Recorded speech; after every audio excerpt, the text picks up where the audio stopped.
안녕하세요. 드라마 텔러 아담TV입니다. 펜트하우스 9회를 재밌게 보셨다면 오늘 준비한 제작진도 시청자도 몰랐던 충격적인 펜트하우스 비밀 10가지를 꼭 알고 가시길 바랍니다. 그럼 영상 보실까요? 펜트하우스 시즌1에서 심수련은 주예인에 대한 유전자 검사는 했지만 민설아에 대한 유전자 검사는 단 한 번도 한 적이 없습니다. 심수련은 윤태주가 딸이라고 말하니 믿었고 부검을 하는 과정에서도 유전자 검사 없이 사망 원인만 밝히는 뒤 장례를 치렀습니다. 똑똑한 심수련이 왜 이런 황당한 실수를 한 것일까요? 참고로 로건이도 심수련과 민설아 유전자 검사를 한 적이 없습니다. 주단태가 사람을 시켜 하박사를 죽이라고 했고 하박사는 폭행당한 뒤 두 손이 묶인 채 포대에 씌워져 그대로 바다에 버려졌습니다. 그런데 멀쩡히 살아 돌아왔습니다. 도대체 어떻게 살아 돌아왔을까요? 로건이가 살려줬다 하기에는 너무 억지가 아닐까요? 당시 로건이가 하박사를 24시간 미행할 일도 없었는데 말입니다. 그리고 시즌2 8회에서도 이 장면이 잠시 나왔지만 하박사가 어떻게 살아났는지는 안 나오고 두리뭉실하게 그냥 넘어가 버렸습니다. 강십사는 죽기 전 정말 이상한 행동을 하나 합니다. 독국물만 마시면 그냥 죽는데 굳이 책상에 있던 약봉지를 하나 뜯어서 먼저 먹고 독국물을 마셨습니다. 심지어 주단태가 부검도 하지 않았습니다. 알다시피 주단태는 부검을 하려다가 오윤희 자수 때문에 하지 못했죠. 자기가 살인 혐의에 빠져나오려면 양집사가 자살한 것으로 처리되어야 했기 때문입니다. 시즌1 21회에서 오윤희는 이송 도중 로건이의 도움으로 탈출을 했고 그 목에 큰 부상까지 입었습니다. 그런데 수술도 안 한 상태에서 멀쩡하게 미국까지 어떻게 갔을까요? 정말 미스터리합니다. 하은별이 가지고 있는 동영상과 천서진을 협박한 동영상은 찍은 각도가 전혀 다릅니다.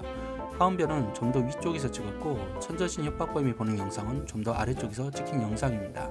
무엇보다 시즌1 18회에서 협박범은 내 동영상 선물 마음에 들었나요? 천서진 사장님? 이라고 말까지 했습니다. 그리고 변조된 협박범 음성은 누가 들어봐도 마두기였죠. 뿐만 아니라 하은별은 21회에서 엄마를 걱정하며 동영상에 대한 이런 말을 하기도 했습니다. 그때 내가 구급차만 불렀어도 돌아가시지 않았을 텐데 지금 생각하면 할아버지한테 너무 미안해. 난 엄마 지켜주려고 그런 건데. 즉 이 말만 들어봐도 하은별이 엄마 천서진을 협박한 것이 아니란 걸 알 수 있습니다. 부모가 자식이 죽었는데 입간식도 안하고 화장까지 할 수 있을까요? 심지어 오윤희는 묘까지 가서 통곡하며 베로나를 따라서 죽으려까지 했습니다. 그런데도 로건이가 엄마인 오윤희까지 속이고 뇌손상을 크게 당한 베로나에게 심정지 물약까지 써가며 빼돌릴 수 있을까요? 알다시피 베로나는 뇌손상을 크게 입었고 이런 환자에게 심정지 물약을 쓸 수 없습니다. 심정지가 오면 뇌 산소 공급이 안 돼 더 큰 손상을 입기 때문입니다.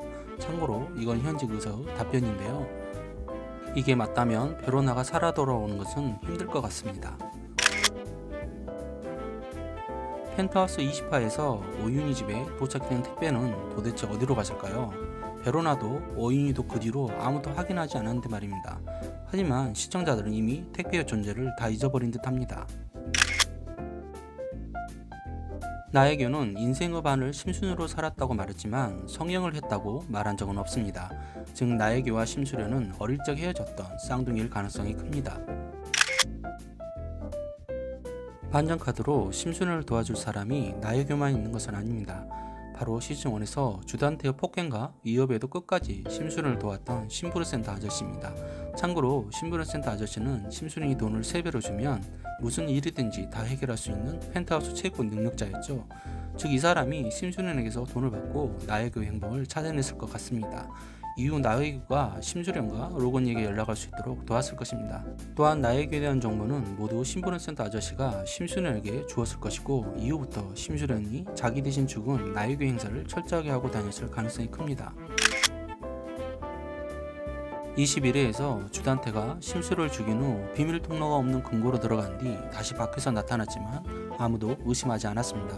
왜냐면 여기서도 시청자들은 알아서 또 다른 통로가 있겠지 생각했기 때문입니다. 하지만 분명한 것은 로건이와 심수련이 금고 안에 들어갔을 때 비밀 통로 따윈 없었습니다. 그런데 펜트하우스 시즌2 7회에서 갑자기 없던 사자장이 생기고 비밀통로가 만들어졌습니다. 심지어 100층에서 지하까지 직행하는 전용 엘리베이터도 생겼습니다. 그래서 직접 시즌1과 시즌2 궁고장면을 비교해보니 확실히 그때는 문이 없었습니다.